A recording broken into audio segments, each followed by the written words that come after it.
skin is elastic, it regenerates, and functions in the protection, thermoregulation, and sensations of the body. The skin is the largest organ in the body when it is by weight, along with the hair, the fingernails, and the skin glands. And this all makes up the integumentary system. The skin forms a barrier between us, our internal organs, and the outside world, which that's vital. The protection is sensations, secretions, and other functions, and gives signals to the body, internal body organs, such as pain, touch, pressure, and temperature. There are 3 layers of skin. They are the epidermis, the dermis, and the subcutaneous layer. The subcutaneous layer is not actually a layer of skin, but they categorize it that way. The epidermis has 5 layers. On the palms of your hands, you have 5 layers of the epidermis, and the soles of the feet, because those have the most friction. Everywhere else you have 4 layers, because there's less exposure and less friction. Underneath the epidermis, you have this little darker pink is the basement membrane, and that's what attaches the epidermis to the dermis. In the dermis, you have several things in there. In here you have your hair follicle. Here you have the hair shaft.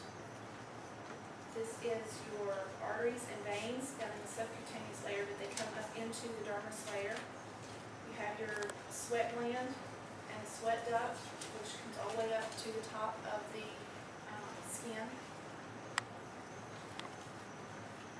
The subcutaneous layer down here has several functions. It is a storehouse for water and fat, and much of the fat and overweight people are in this layer, so that's the layer that most people want to get rid of.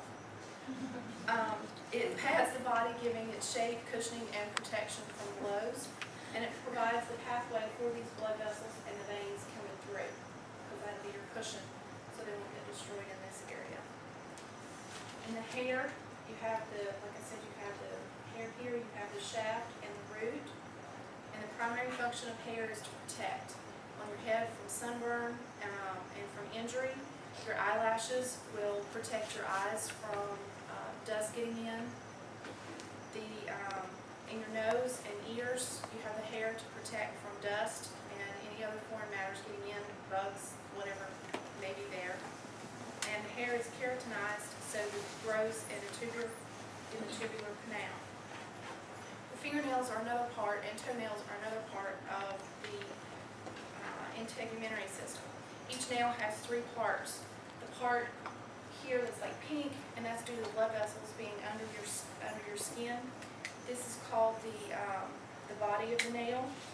The whiter part is like your free edge, and then you've got the nail root, which is under the skin.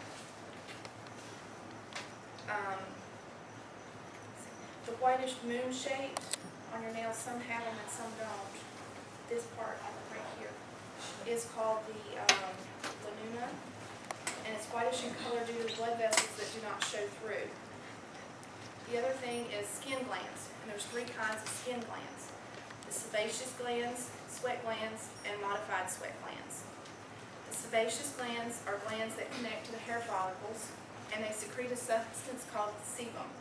And that's an oily substance mixture of fat, cholesterol, proteins, and organic salts. It acts as a lubricant, keeping the hair from drying and becoming too brittle or breaking off. This substance is also a protective film that prevents too much water from evaporating from your body and skin. It's also responsible for the skin being soft and pliable. The sweat glands are tubular glands distributed throughout the skin. Pure sweat contains the same elements as blood, but in lower concentrations. Pure sweat is odorless. The reason you have the odor is because of bacteria on the surface of your skin. That's what gives you the odor. And the principal function of the sweat gland is to help regulate body temperature. And the last type of sweat gland is a modified sweat gland. And those are serous wax glands. They are in the ears, and they're coiled tubular glands in the external meatus of the ear canal. These substances secrete wax, also called serum. and this accumulates due to too much earwax, and the combination of hair and earwax help prevent foreign objects going into them. The last one is the ciliary glands, and these glands are located on the edges of the eyelids. And these glands secrete a milky alkaline sweat, and this is to